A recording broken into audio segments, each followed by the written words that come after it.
بسم اللہ الرحمن الرحیم۔ بہت سے بھائیوں نے پوچھا ہے فون پر بھی اور واٹس ایپ پر بھی جو ہے اور کمنٹ میں بھی کہ اب جو موجودہ حالات ہیں اس میں ہم سفر میں نماز کیسے پڑھیں۔ ابھی تک یہ ہوتا تھا کہ نماز کا وقت ہو جانے پر ریلوے اسٹیشن یا بازار میں یا کسی بھی جگہ خاموشی اور اطمینان سے نماز ادا کرنے میں کوئی دقت نہیں ہوتی تھی، بلکہ ایسے بندے کو لوگ عزت کی نگاہ سے دیکھتے تھے جو اللہ کی عبادت کرتا ہے، نماز پڑھتا ہے۔ غیر مسلم بھی جو ہے اس کو بڑا سمان دیتے تھے کہ بھائی نیک بندہ ہے۔ اور لیکن اب کیا ہو رہا ہے کہ دنیا کی سب سے بڑی جمہوریت ہندوستان کے اندر نماز کی ادائیگی ایک جرم جیسا بنتا جا رہا ہے کہ اگر کسی نے عوامی مقامات میں نماز پڑھ لی گویا اس نے سیکولرزم کو توڑ دیا، حالانکہ جو سرکار جو دوسرے فرقوں کے ساتھ معاملہ کر رہی ہے مسلمانوں کے علاوہ وہ جگ ظاہر ہے۔ تو بہرحال پوچھا یہ گیا ہے کہ ہم ایسے موقع پر کیا کریں، نماز کی ادائیگی کیسے کریں۔ پہلی بات تو یہ ہے کہ اس طرح کی چیزیں جب سرکار کی طرف سے سامنے آئیں کہ نماز پڑھنے کو روکا جائے عوامی مقامات میں، اسٹیشنوں پہ جہاں پڑھا کرتے تھے اطمینان کے ساتھ سفر کے دوران، اس کو روکا جائے تو مسلم تنظیموں کی بھی ذمہ داری بنتی ہے کہ وہ اپنے حقوق کو حاصل کرنے کے لیے اور مذہبی آزادی کو باقی رکھنے کے لیے اور نماز جیسی عبادت جس میں کسی کا کوئی نہ نقصان ہوتا ہے، ہم جو ہے پبلک والے مقامات پہ کھا سکتے ہیں، پی سکتے ہیں، اپنا بینڈ باجا بج رہا ہے، لوگ اور بھی چیزیں کر رہے ہیں، نماز نے کیا جرم کر دیا کہ بس اسی پہ پابندی، نعوذ باللہ۔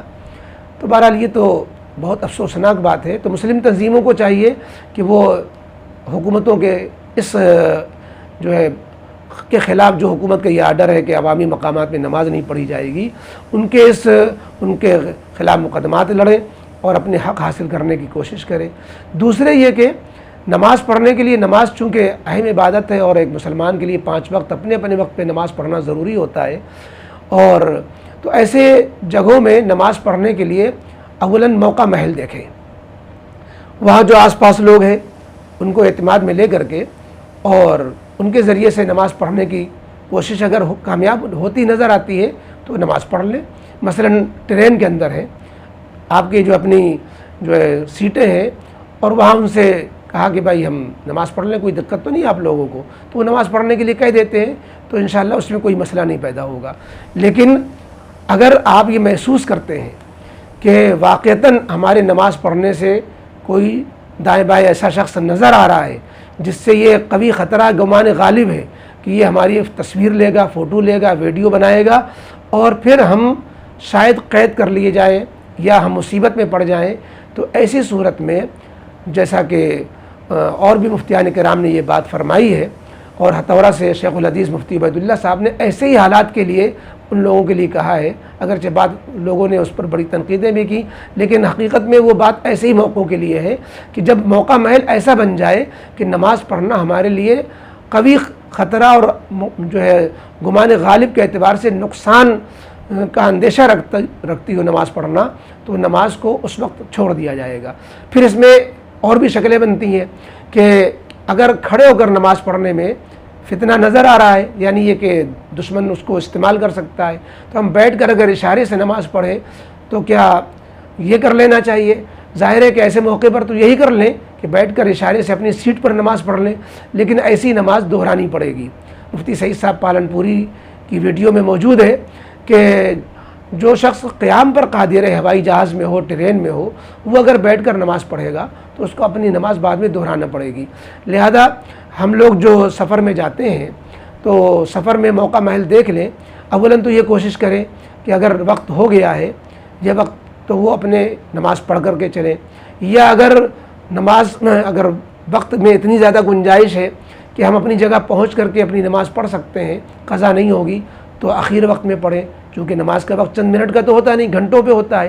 تو سفر کی ترتیب میں اگر کوئی ترتیب ایسی بن جائے کہ نماز قضا ہونے کی نوبت نہ آئے، یعنی آسانی کے ساتھ نماز قضا کر دینا یہ جائز نہیں ہے۔ پہلے بھرپور ساری کوشش کر لے. جب کوئی آپشن نہ رہ جائے تب یہ بات ہے کہ آپ جو ہے مثلاً یہ کہا جاتا ہے جمع بین الصلاتین کی بات کہ جمع بین الصلاتین حنفی مسلک میں تو نہیں ہے، لیکن ہم ظہر عصر کو اس طرح پڑھیں کہ عصر کا اول وقت یا جو صاحبین کے مسلک میں وقت شروع ہو جاتا ہے ہم ایسے وقت میں پڑھ کر کے چلیں کہ سفر میں جو ہے نوبتی نہ آئے اس کی. اسی طرح مغرب عشاء کی جمع کرنے کی بات ہے، ایسے تو حنفی مسلک میں نہیں ہے لیکن قضا کرنے کے مقابلے میں یہ بات اچھی ہے. بعض لوگوں نے اس میں بھی کہا کہ پھر جمع تقدیم نہ کرے جمع تاخیر کرے، وہی قضا والی بات ہو جائے گی کہ پھر قضا کرنے کی گنجائش ہوگی. تو بہرحال کوئی اگر ایسی مجبوری جو ہے پیش آ رہی ہے کہ نہ ہم جو ہے وقت پر پڑھ سکتے ہیں نہ جو ہے جمع کرنے کی کوئی شکل بن پا رہی ہے، تو پھر قضا کرنے کی اگر نوبت آ جائے تو انشاءاللہ اس پر پکڑ نہیں ہوگی. لیکن ہمیں اولاً تو ہماری تنظیموں کو کوشش کرنی چاہیے، دوسرے ہمیں اپنے جگہوں میں کوئی کسی اعتماد میں لے کر کے نماز پڑھنے کی کوشش کرنی چاہیے، اور خدا نخواستہ کوئی شکل جب نہ بن پائے تو پھر قضا کرنے میں انشاءاللہ اللہ کے ہاں پکڑ نہیں ہوگی. یہ خلاصہ ہے کہ سفر میں نماز موجودہ حالات میں کیسے پڑھیں. تو موجودہ حالات میں اپنے کو خطرے میں یقیناً نہ ڈالیں، اور اپنے کو جو ہے جان مال اور یا جیل وغیرہ کے خطرات ہوں تو اس وقت قضا کرنے کی یقیناً گنجائش ہوگی. لیکن یہ جبھی تک جہاں ایسے حالات ہو، ظاہر ہے کہ ہر صوبے میں ایسے حالات نہیں ہیں. اتر پردیش وغیرہ میں تو اس طرح کی سختیاں ہیں، آپ بنگال میں ہو کشمیر میں ہو تو ظاہر ہے کہ وہاں یہ مسئلہ نہیں چلے گا. تو جہاں جیسا موقع ہو، مبتلا بھی شخص جس کو نماز پڑھنا ہے وہ موقع محل کو دیکھ کر کے فیصلہ کر سکتا ہے کہ ہمیں نماز پڑھنا کی گنجائش ہے، پڑھ سکتے ہیں، یا نماز پڑھنا ہمارے لیے خطرے سے خالی نہیں ہے. وہ خود فیصلہ کرے، اگر خطرہ ہے تو پھر قضا کرنے کی اجازت ہے.